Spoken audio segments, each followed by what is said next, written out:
Assalamualaikum warahmatullahi wabarakatuh. Baiklah, kami dari kelompok 2 yang beranggotakan Fiza Aulia, Hanifa Khairanisa, Ardita Oksyafiani, Radia Nurhaida, dan Zakaria Fernando. Baiklah, kami akan mempresentasikan tentang filsafat Pancasila. Yang pertama, pengertian filsafat Pancasila akan dibacakan oleh atau dipresentasikan oleh Rania Nurhaida. Kepada Radia dipersilakan. Baik, terima kasih kepada moderator. Saya akan menjelaskan pengertian filsafat Pancasila.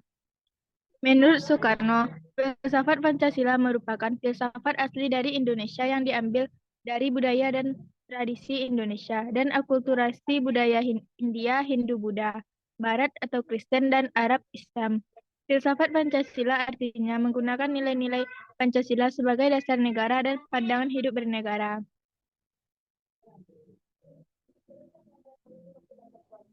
Baiklah, terima kasih kepada Radia. Selanjutnya, fungsi filsafat Pancasila akan saya presentasikan, yaitu satu, sebagai jiwa bangsa Indonesia. Setiap bangsa di dunia memiliki jiwanya sendiri. Hal ini disebut dengan istilah Volksgeist, yang berarti jiwa bangsa atau jiwa rakyat. Yang kedua, sebagai kepribadian bangsa Indonesia. Filsafat Pancasila berfungsi sebagai kepribadian dan ciri khas bangsa Indonesia, serta menjadi ciri pembeda di antara bangsa lain di dunia.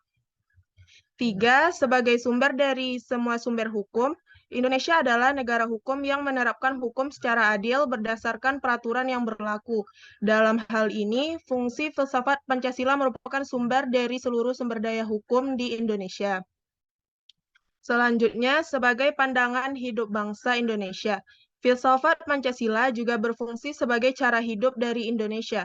Dengan kata lain, Pancasila merupakan pedoman dan instruksi dalam kehidupan sehari-hari. Yang kelima, menjadi falsafah hidup bangsa. Filsafat Pancasila memiliki fungsi kesatuan bangsa. Hal ini dikarenakan pandangan bahwa Pancasila mengandung nilai kepribadian yang paling tepat dan sesuai dengan bangsa Indonesia. Yang terakhir, sebagai dasar negara. Filsafat Pancasila berfungsi sebagai dasar untuk mengatur pemerintahan atau penyelenggaraan negara. Segala sesuatu yang ada dalam kehidupan bangsa Indonesia, baik rakyat, pemerintah, wilayah, maupun aspek negara lainnya harus didasarkan kepada Pancasila. Baiklah, materi selanjutnya akan dibacakan oleh Ardita Oksyafiani. Kepada Ardita dipersilakan. Baiklah, terima kasih kepada moderator. Perkenalkan, nama saya Adita Oksyafiani, NIM 22002173, akan membacakan tentang tujuan filsafat Pancasila. Yang pertama yaitu untuk menciptakan bangsa yang religius dan patuh kepada Allah yang Maha Kuasa. Yang kedua, menjadi bangsa yang menjaga keadilan baik secara sosial maupun ekonomi. Yang ketiga, untuk menjadi bangsa yang menghormati hak asasi manusia untuk dapat berada dalam hakikat HAM dengan Pancasila sebagai dasar negara kita. Yang keempat, untuk menciptakan sebuah bangsa yang menjunjung tinggi demokrasi.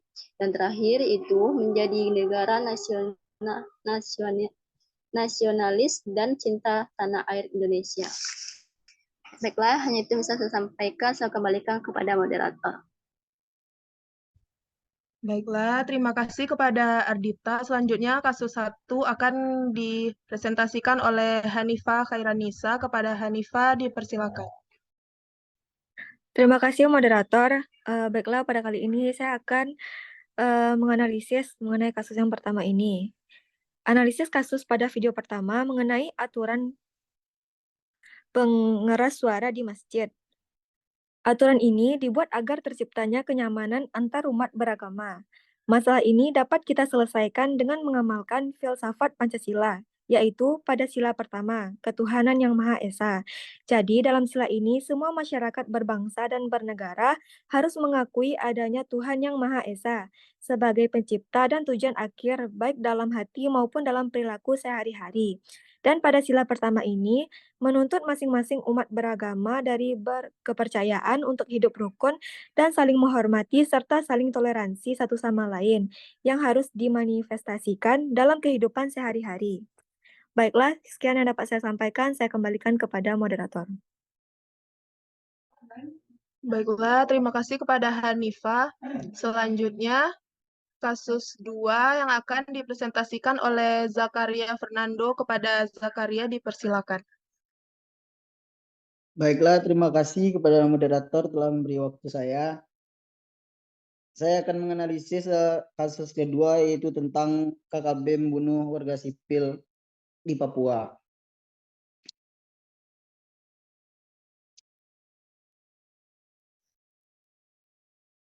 Masyarakat perlu mengetahui bahwa terorisme bukanlah hal baru dalam kehidupan sosial maupun politik.